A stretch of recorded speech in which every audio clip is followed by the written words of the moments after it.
Hello, everyone, and welcome to this edition of the Link Through Social podcast. My name is Paul Wright, and we want to thank you off the top of the show here for all the support you've been giving us, following us on social media, liking our posts, sharing our posts, and then, of course, subscribing to our YouTube channel, watching our shows, and also listening and downloading on Spotify, Apple, or wherever you get your podcasts. So we really appreciate it. And if you need the links for the Link Through Social podcast, go to linkthroughsocialpodcast.com.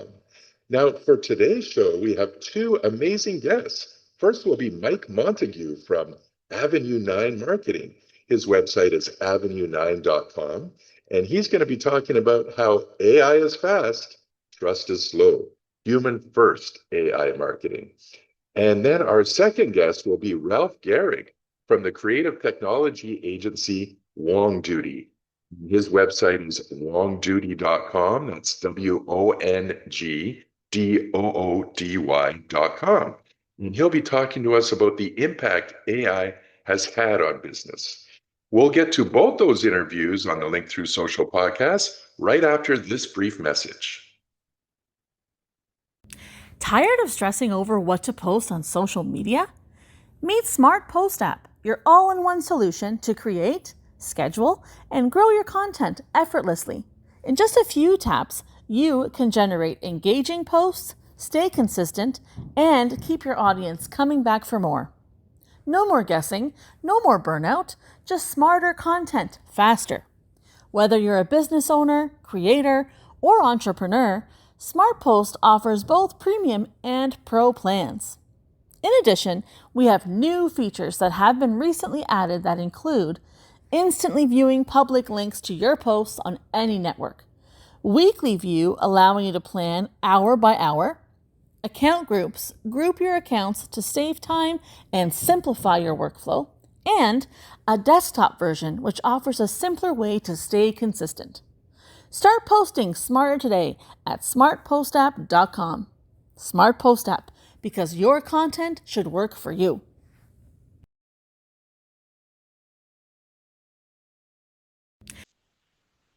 And welcome back to the Link Through Social podcast. Well, we have a wonderful guest for us today, Mike Montague from avenue9.com. Mike is a leading voice in human first AI marketing. His company, Avenue 9, is an AI-powered marketing agency helping small businesses scale without burning bridges or blowing out their budget. Mike has worked with giant brands like LinkedIn, Uber, Zoom, Bud Light, and the Kansas City Chiefs.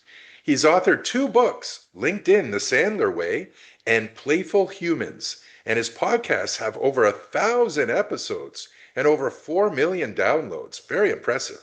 Now he uses his decades of past marketing experience and the AI tools of the future to help businesses amplify their impact. Mike, welcome to the Link Through Social podcast. So good to be here. I'm excited for this one. Social goes all the way back in my early career there with the LinkedIn stuff. So I'm Wonderful. excited to chat.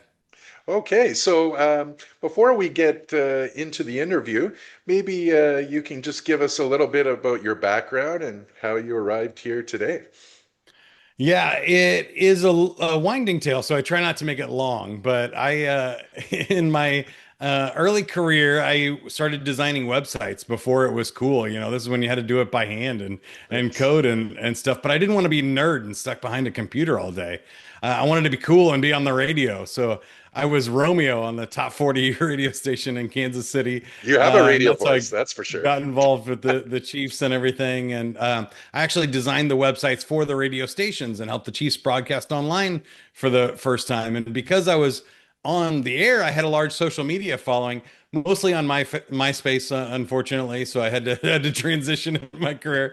But as I grew up and really got into it, LinkedIn became my platform. I wrote a book for them, and the rest is kind of history. All of it swirls together in marketing and sales and technology and whatever kind of combination that ends up on each day is what I do.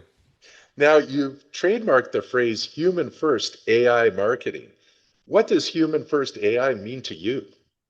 Well, three things in that one. One, I think is y- human first to me means the human has to do the work first. There's this weird thing with AI right now where it kind of gets like a C plus grade in everything, but not an A plus in very many things, maybe coding or something else. But really, it can't even do that by itself. The human has to prompt it. The human has to start it and do the strategy part first. So that's an important part. The other one is to put your customers first. A lot of people are thinking, oh, I can save 10, 20 hours a week by automating my, business. But do your customers want that? Like, are you causing them 10 hours extra because they have to do the work that you didn't? And so I think that's another challenge for people. And then third, most importantly for me, I think is like putting employees first. I'm really a big fan Yes. of what I call the Iron Man approach. Have you heard of Iron Man versus Terminator? Yes, I have. Yes, I have. Yeah, so like I want to wrap the employees in technology and the suit and give them AI in their ear, giving them information they didn't have, and turn them into the superhero versus like just automating everything, creating these employee robots that nobody cares about and nobody really wants. I don't think on any side. So those are the kind of three big things that I try to do with my business. Wonderful. Now, what do you think most businesses are missing about how AI is changing the search behavior? Oh man, it's massive. I don't think people quite understand how big it is, but I've seen a lot of different reports of industries, a 50 to 80% traffic drop and sales drops online because of how much search has changed. Specifically, the people that were information brokers. So Tim Ferriss, the guy who wrote the 4 Hour Work Week, published his numbers. Since ChatGPT came out, his sales have dropped 83% of his book because basically everybody can ask ChatGPT for the answer now, and it just stole his book for free, and nobody needs to go to his website, listen to his podcast, or buy his book anymore because it's all kind of publicly available for free. That's huge. Now, that might not be your business, but think about what it means when people are getting answers without having to go to your website. It really Yes. changes the buyer's journey a lot. And some local businesses are fine, if you're still looking for a plumber in your local town, then, that search is probably going to be local and come up with the same kind of list. But Yes.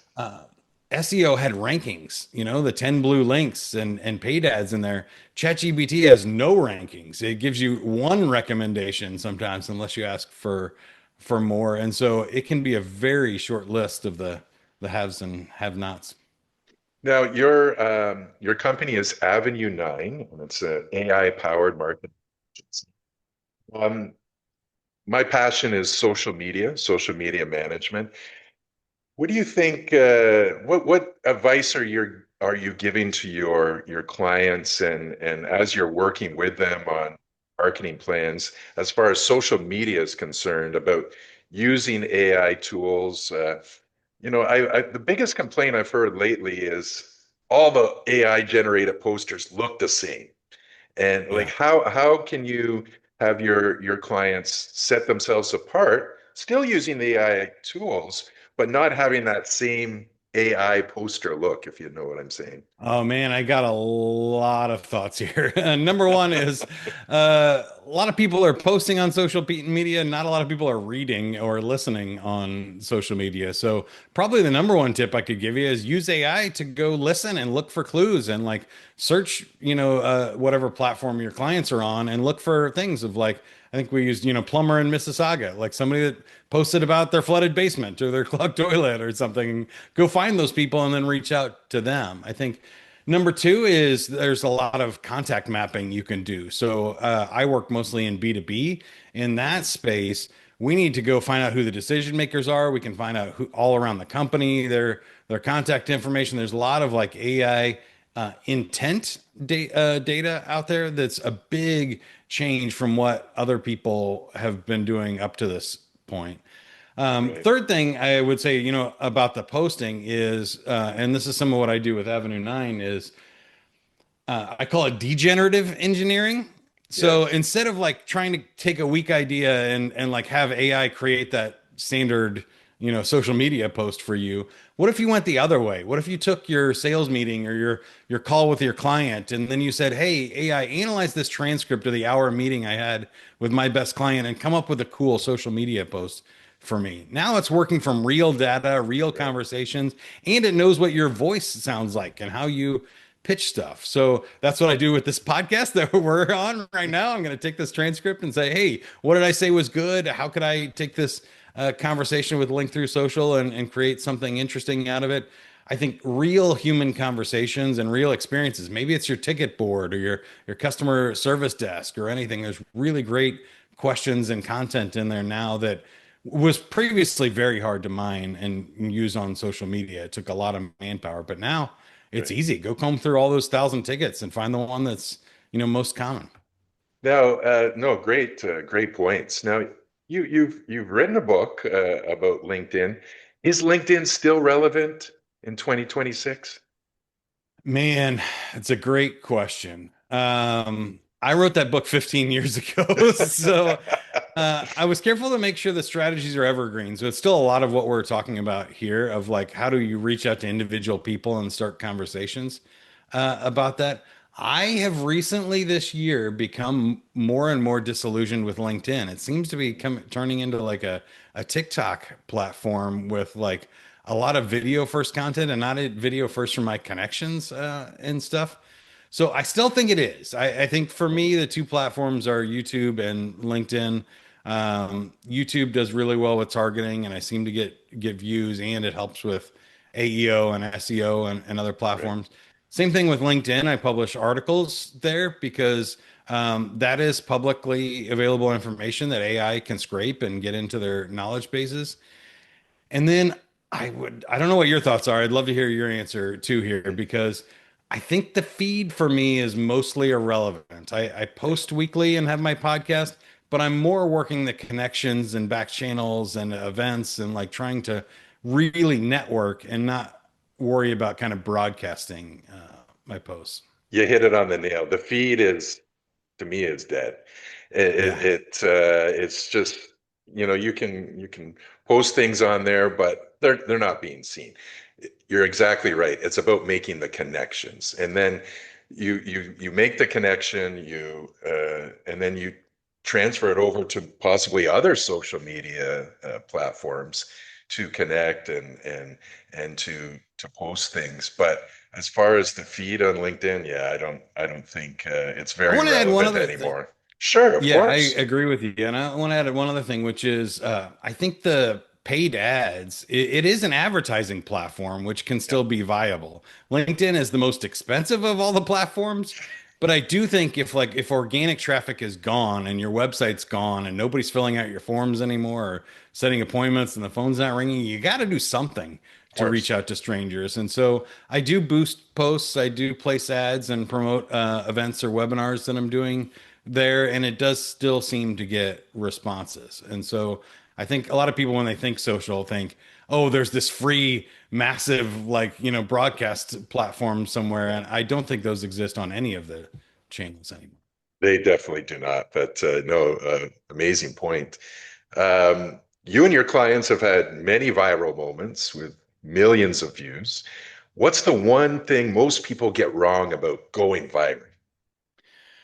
Well, usually you're not prepared. So one of the biggest ones that happened, I was working with a music artist in like around 2007, and he posted a new video that went viral. It got 14 million views in the first 2 weeks. But it was only like his third video. The channel wasn't monetized or anything. He got no money from the millions of views. The song wasn't available to purchase. He recorded it in his home with a home video camera and stuff on this video, which is why it went viral in the first Yes. place, which I think is another lesson. It's like the stuff that goes viral isn't like the ad for your business because nobody wants to watch that and share it with anybody. So the stuff that Exactly. goes viral isn't really something that creates conversions a lot of time. The other things, I have lots of people that have just well-timed stuff, or I've worked with artists that have been on the Tonight Show and things like that. And you think, Mhm. oh, this is my big break. But the thing is, it's like if it's kind of like TikTok, where if it comes fast, it goes fast. And like just Yes. because people liked that one joke or that 1 minute clip doesn't necessarily mean they want to become a lifetime client of yours. And building trust takes a long time. And so Certainly does. virality doesn't really help. It can help amplify luck a little bit, but unless you're really polished in business and prepared and you have offers and you know how to capitalize on that traffic, it really doesn't help too much. It's fun. It's Yes. exciting for sure. Of course. Yeah, it's great to brag, oh, I had, 2 million views on my last video. But if you're not prepared, if you don't have things set up on all your social platforms to show Right. your brand, it boggles my mind. I'm a huge fan of Shark Tank in the US, and we have a similar type of program here, Dragon's Den. Yeah. And some of these potential um, pitchers, I guess. They'll go on the show. They know when the show's going to air. It's usually months later. And Yeah. then I'm a social media guy, so I immediately go to their social media when I'm watching a pitch that I'm interested in. And some of them don't even have any information. Like, what are you doing? This is your chance. You've had time to prepare. Yep. It's not like a viral video that just by accident went viral. This is something that you have months to prepare for. And they're only going to look at your brand once and move on to the next thing. That's the type of society we we live in. It's just that minute, and then they're on to the next thing. So I it's totally agree. And I think businesses miss that. Like, that's the same thing that happens when your prospects are looking too, though. It's like they're going to go to your social or your website and stuff, and you get like 7 seconds to capture their attention, look trustworthy, and give them what they're looking for. Otherwise, it's on to the next thing. We're in a global market now. And it feels like a lot of pressure, but you can also build trust over time and sure. find relationships and connections over time that are different. But for strangers, that's really the game you're playing. Absolutely, Mike. Well, I wish we had some more time, but we have to go. But I want to mention again that your website is avenue9, the number 9.com. Just give us a little overview of what they're going to find when they go to your website and about the Avenue 9 marketing agency. Yeah, and since we're talking about social media, it's Avenue 9 AI on LinkedIn or YouTube or my channels. You can find Mike D. Montague Perfect. on most channels too, but LinkedIn is where I hang out and YouTube. Um, Avenue 9 is really about three things. Either figuring out your strategy. Some people know AI, some people don't know marketing. Not a whole lot know both and stuff. So I work on across all of those things to help you figure out the strategy. Then we talk about technology and systems, what cool new tools are out there that'll help you. And then, like we talked about today, creating awesome content. If you want to Yes. start a podcast, make a course, fill out that marketing calendar and have all the blogs and social media posts you want. That's another part that we can help with by working this the correct way. But it usually starts with those first conversations. And I really appreciate the time and the conversation today. It was fun. Oh, it was great having you, Mike, and I'd love to have you on the show again in the future. Things are moving so fast. Technology is evolving at the speed of light. So we'll definitely invite you back on in the months to come. And it's avenue9.com. Mike Montague, thank you again for joining the Link Through Social podcast. Thank you. We'll be back right after this brief message. Planning a sporting event, festival, concert, MMA card, wrestling show, boxing card, or nightclub event? Don't just host it, make people talk about it. At Link Through Social, we're your official social media partner, creating the buzz before your event, capturing the excitement live, and keeping the conversation going long after it's over. From professional content creation and live coverage to reels, interviews, highlights, and audience engagement, we help turn your great events into unforgettable experiences. Visit linkthroughsocial.com and discover how Link Through Social can help make your next event bigger, louder, and impossible to ignore. Link Through Social, connecting your event with the people who matter most. And we're back on the Link Through Social podcast, and we're pleased to have a wonderful guest here today. His name is Ralph Garrick, and he's from wongduty.com. You can also find him on social media at wongduty, that's Doody. Ralph is a global chief experience officer at WongDuty and spearheads a dynamic team of over 2,000 designers and creatives focused on creating human-centric digital solutions. With a wealth of experience exceeding 20 years in design, digital strategy, and technology, Ralph brings a unique perspective to solving complex digital challenges. Ralph, welcome to the show.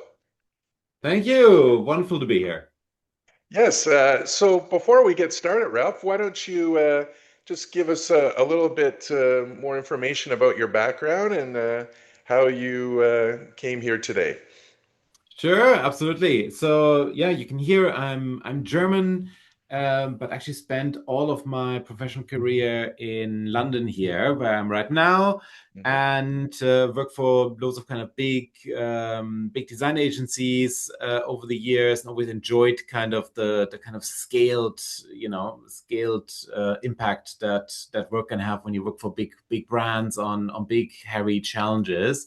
Mhm. And then 2012 co-founded with a business partner an agency here in London, where we thought we could do things a bit more agile, a bit quicker, and we called it Brilliant Basics. Was kind of the idea, like, do the basics brilliantly, and everything else will fall into place. And so it did. And then we sold it a couple of years later to Infosys, a big Indian IT company. Oh, And they bought us for Europe, and they bought WongDuty for the US.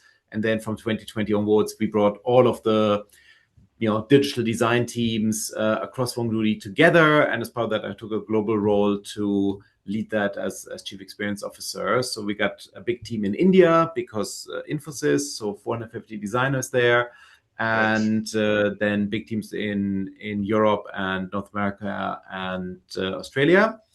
And then we were kind of fortunate enough to be able to buy some more agencies to beef up the Australia operation and in Germany, and Hmm. has been going really well. So it's a big adventure, and yeah, I'm Yes, probably one of the few founders that kind of stayed after the earnout, and like I really enjoy right. the challenge, and it's always changing. Yeah, you don't hear that too often. So yeah, you've it's expanded into definitely a global based company, a global reach. That's wonderful. Now, Ralph, everyone is talking about AI. Mhm. What is the biggest difference between simply adopting AI tools and truly becoming an AI transformed organization? Yeah, that's a big topic, and we Yes, are on that journey probably like everybody is, and you probably as well. Like absolutely. every day there's a new tool, a new kind of version of Claude. As we're recording this yesterday, Fable came out, the new Claude model. So so I've been playing with that this morning. So like, and I think that idea of playing, I think is actually quite important. And I True. encourage kind of the team, like, don't worry about the tokens for now, just kind of try it out, and also try it out on a personal project, or like, you just need to get into the groove of this new way of working, and how to kind of hone your skills with all these new tools, Hmm.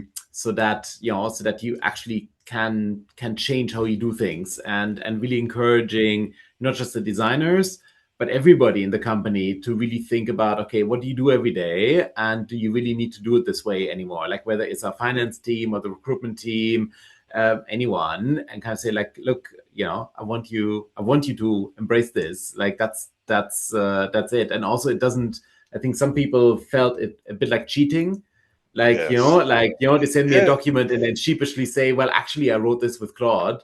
And it's that like, no, stigma is there for sure. Yes. yeah, definitely, Yes. right? Hmm. And I told them, like, I don't like, that's great. The only thing is, you're responsible for what you push out. Like, it's your deliverable. You can't say, well, Claude made a mistake here. Like, you are, like, it's a thing that you submit. Whether Yes. you did AI or not, like, it's up to you, but you're accountable for it. Also, when we show it to a client, or you can't just say, oh, yeah, that's, that's a hallucination and stuff. Like, that's not okay. Like, that's for you to Yes. sort out.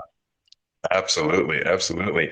Now, I was looking at your bio, and you often speak about closing the gap between productivity gains and real business transformation.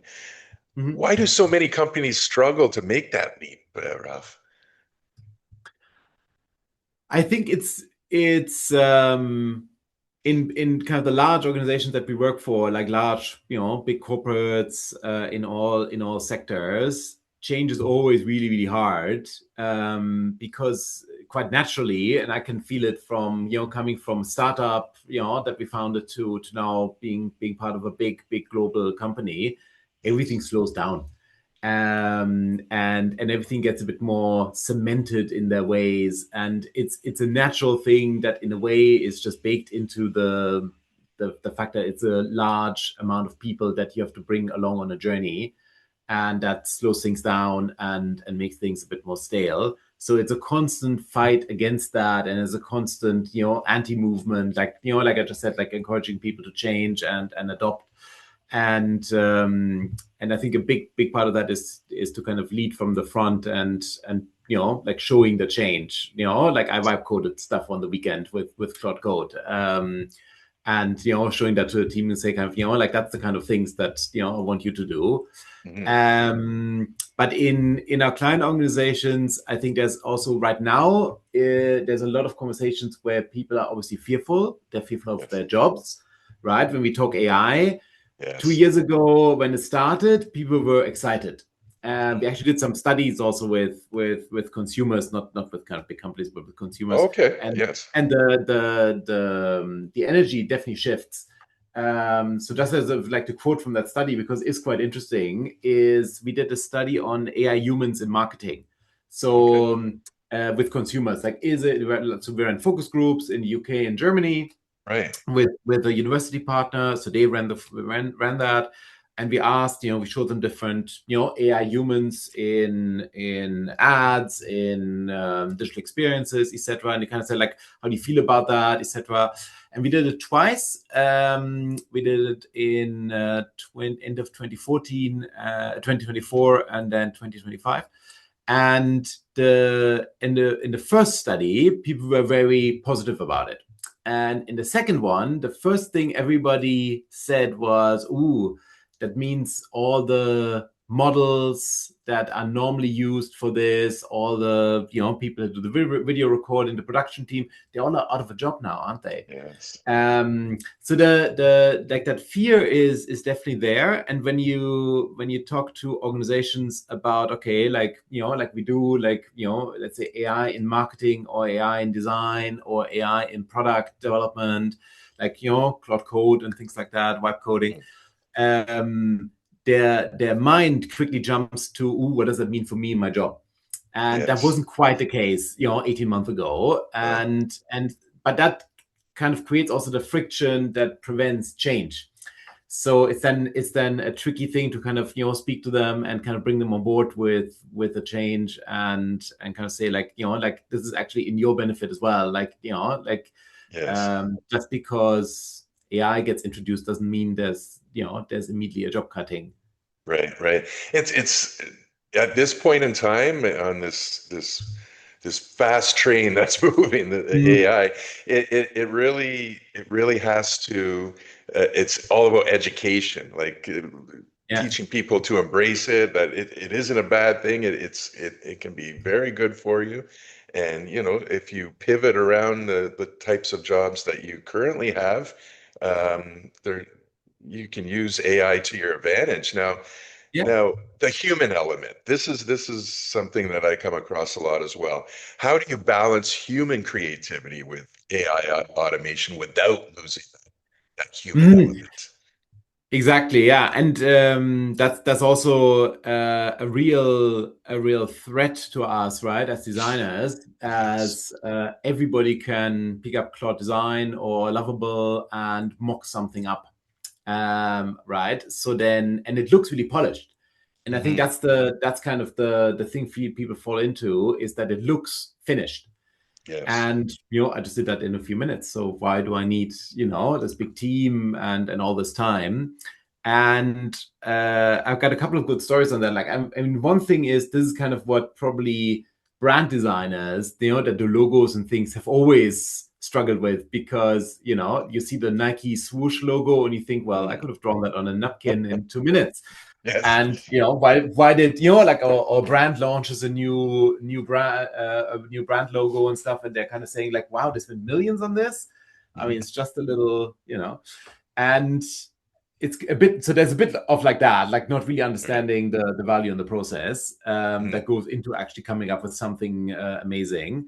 And then the second bit is because it looks so finished so quickly, this fallacy that it is very, very good, just because it looks polished, like that it's the right thing. And it isn't that easy. And if it was that easy, we would have seen loads of unicorn startups sprung up from 16-year-olds that vibe coded something in Lovable. And we haven't. No. Because it isn't that easy in the end to do something really amazing. And also the problems that we're solving typically aren't trivial problems. Yes. So the design process still has kind of definitely their role. And I think the human creativity in that, and the human judgment of what is good, what is, actually understanding the needs of people, all that is still very true. And I was just last week at Miro's conference. So Miro, the digital whiteboard, but they're much more than that tool. And we kind of launched some collaboration with them, where we are basically doing our design process, all the good things like research, insights, prototyping, backlog creation, directions, all of those things on a Miro board, but with AI on the Miro board as a partner to the designers, to the product owner, to the client, like, as partners on that, to accelerate it, to come up with more ideas, to think broader, think wider, to challenge. So we did we coded some sidekicks, they call them in Miro, that are basically AI agents on the board with you. And one of them we did is the contrarian, like is the agent that will challenge what you've done on the board. And kind of say like, look, you're only looking at from one direction, consider looking from another direction, like to kind of challenge us and to think wider. Or one of them we did is a bias agent that checks whether the team that did the design thinking implicitly had a bias, because we typically do, right? We're kind of all people that work in a certain industry at a certain income level, blah blah blah, living in big cities, all those things. So it's kind of looking for those things. So that's, I think, good uses of AI in that context. Yes, yeah, no, very exciting and very interesting work that you guys are doing. Now, 5 years from now, what do you hope people will say about the impact AI has had on the business, creativity, and society from now until that time? I would hope into the future. I'm a glass half full guy. I hope that it allows people to create more interesting, more diverse things, to create new things that they simply would not have been able to do before. That it unleashes creativity instead of looking at this kind of, it just makes everything really fast and I don't need that many people and people are out of a job.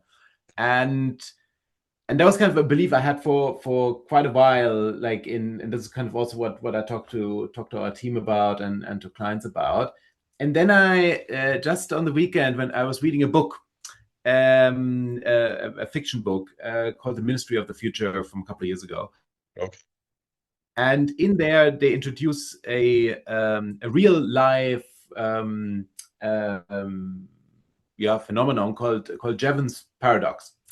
I've never heard of it before, but Jevons paradox is a thing from the 18th century from an economist, William Jevons. And when the steam engine came up here in England, the steam engine became more and more efficient. So they used less and less coal to travel further. Yes, yes. And you would think that would mean that we need less and less coal. But in actual fact, we need more and more coal because it was so much more efficient. It became cheaper to travel. So more and more steam engines were made. Right. And that effect, that efficiency improvements actually increase demand is counterintuitive in a way, right? You would think, okay, it gets more and more efficient, I need less of that. Yeah. And that effect got studied in economics apparently over since then, and applies to everything that happened so far. So more fuel efficient cars actually mean more cars because it's cheaper to ride them. So actually, that happens. More internet bandwidth means we consume more of it. Faster internet, more efficient, actually we use more of it. So if that holds true for AI, is kind of the current theory, same thing. Like instead of taking away all the jobs, we do more new things that we would have never thought of doing before. And then we would be in a richer, more interesting world. Who knows whether that's the case, but I discovered that on the weekend. I thought, that's really interesting. I've never heard of that. I love that analogy. That's Jevons very paradox. fitting. Yes, I'm going to have to find that. So we have to wrap things up here, but your website is wongdoody.com. That's DOODY. And maybe you can just briefly tell the viewers and listeners what they can find on your site and the services that your company does offer worldwide. Yeah. So the plug at the end. So yeah, we're a global design agency. Creative technology is what we're all about. Using AI to really not just create more efficient things, but to enable new, better customer experiences across all different industries. That's that's kind of what excites us, and that's what we love to work with people on. Wonderful. I can see your passion, Ralph, and it's wonderful that you mentioned you were coding on the weekend. You're just very passionate about the business that you're in. Passion. And isn't it wonderful? Isn't it wonderful to love what you're doing? To love what you're doing. Yeah, always. So important in life. Yeah. Yes. Well, Ralph, it was certainly a pleasure. At Wong Doody on social media, wongdoody.com. Thank you very much for joining us. We'd love to have you on again in the future as this AI train keeps steaming down the track and see where it leads us to. Ralph, a pleasure. Thanks for joining the Link Through Social podcast. Awesome. Thank you so much.